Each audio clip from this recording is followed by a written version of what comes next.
우리는 엄청난 쓰레기를 남깁니다. 밥 한 번 먹는데도 무조건 플라스틱은 1개 이상 버리게 되죠. 쓰레기에 질린 필환경 시대 소비자들은 어떻게 살고 있을까요? 지난 영상에 나온 것처럼 친환경 제품으로 씻고 플라스틱을 덜 쓰는 장보기를 하고 환경에 관심이 많아서 소비할 브랜드를 고르는데도 민감합니다. 하지만 1인 가구의 증가로 개별 포장이 늘어나는 추세라 대부분은 지키기 어려운 게 현실이죠. 오늘은 시중에 나와 있는 제품들 4개를 위주로 소개해드리려고 합니다. 먼저 첫 번째로 대나무 칫솔인데요. 이거는 해피얼스에서 만든 칫솔인데 기존 플라스틱 칫솔과 가장 큰 다른 점이라고 하면은 대나무로 된 몸체겠죠? 버리면은 기존 플라스틱 칫솔과는 달리 분해가 잘 돼서 환경 오염을 덜 수 있다는 게 가장 큰 장점인데, 단점이라고 하면은 이런 친환경 칫솔이 상용화가 되진 않았잖아요. 마트에 가면은 여전히 보이는 거는 플라스틱 칫솔이니까. 이 회사에서 나온 친환경 칫솔이 이런 형태 하나뿐이더라고요. 그래서 대기업들 이런 친환경 칫솔을 더 많이 만들면 좋을 것 같아요. 그러면은 또 이게 종류가 다양해지겠죠? 여기 뭐 혀클리너가 달린다던가 뭐 칫솔 뭐 길이가 더 짧고 길고 한다던가 좀 더 다양한 선택폭을 가질 수 있게 대기업들이 더 노력을 해야 된다고 생각했어요. 그리고 두 번째는 대나무 빨대인데요. 구성품은 이 대나무 빨대랑 그리고 청소할 수 있는 브러쉬 이렇게 2개거든요.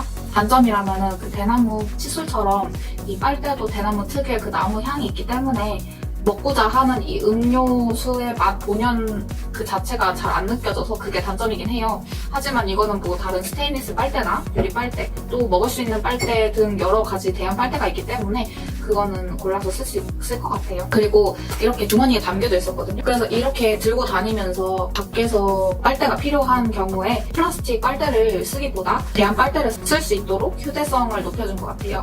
세 번째로는 프로듀스백인데요. 저번 영상에서 보여드렸다시피 플라스틱 포장을 피하기 위해서 원재료 자체를 여기에 담아서 사용하자는 의미로 쓰여지는 주머니인데요. 사실상 한국에서는 쓰기 어려운 게 1인 가구가 늘어나면서 개별 포장을 되게 많이 해놓잖아요, 마트에.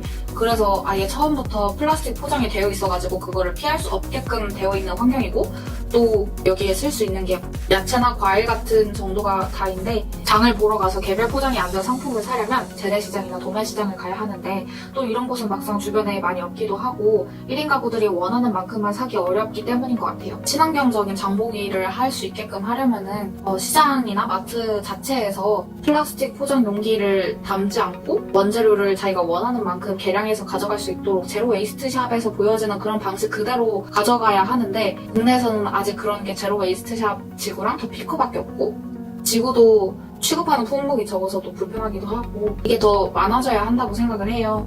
이런 방식으로 운영하는 거는 독일 베를린에 있는 오리지널 언갈팩이라는 슈퍼마켓에서 보여지는데요. 여기서는 아예 고객들이 직접 담아갈 수 있는 용기나 주머니를 가져와서 원하는 만큼을 고르고 그만큼의 계량한 후 그만큼 계산하고 가는 시스템인데요. 저는 이 OU 슈퍼마켓이 아예 체인점식으로 여러 국가에서 운영이 되던가 아니면 국내에서도 이마트나 홈플러스 같은 데에서 이런 방식을 채용해가지고 캠페인 형식으로도 조금씩 진행해 나갔으면 좋겠다는 바람이 있습니다.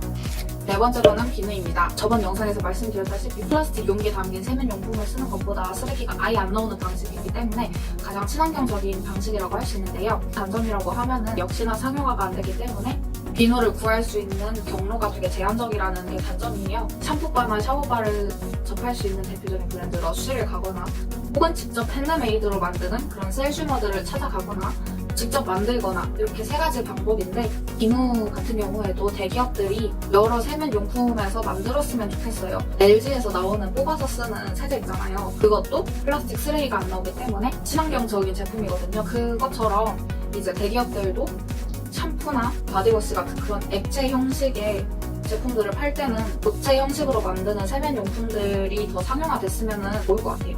필환경 제품들의 특징은 다회용이라는 점, 그리고 직접 만들어서 사용한다는 거, 그리고 필요한 만큼만 조금씩 구매한다는 거, 이렇게 3가지를 꼽을 수 있어요. 하지만 단점이라면 아직 상용화가 안 되기 때문에 초기 비용이 되게 높아요. 하지만 이 허들만 넘으면 그 이후에는 유지 비용이 적은 편이라서 그 허들만 넘으면 되는데, 이것도 이제 대기업들이 친환경적인 제품 제조 방식을 더 도입해서 이런 친환경 제품들을 더 많이 만들어내면은 이 높은 가격 선도 자연히 낮아질 거라고 봅니다. 그리고 이런 장점들은 장기적으로 이득이 되는데요. 필요한 만큼만 조금씩 사기 때문에 생활비가 줄어들고 직접 만들기 때문에 각종 유해 물질로부터 멀어져 건강해질 수 있기 때문입니다. 이 필환경 트렌드가 오래 가려면 친환경 소비가 유난스럽거나 귀찮은 것이 아닌 트렌디한 것이라는 인식을 이용해야 하는데요. 이렇게 되면 선순환이 이루어져서 더 많은 실천이 생기게 됩니다. 이렇듯 앞으로도 필환경의 선순환이 생겨 활발해지기를 바라며 영상 마치겠습니다. 감사합니다.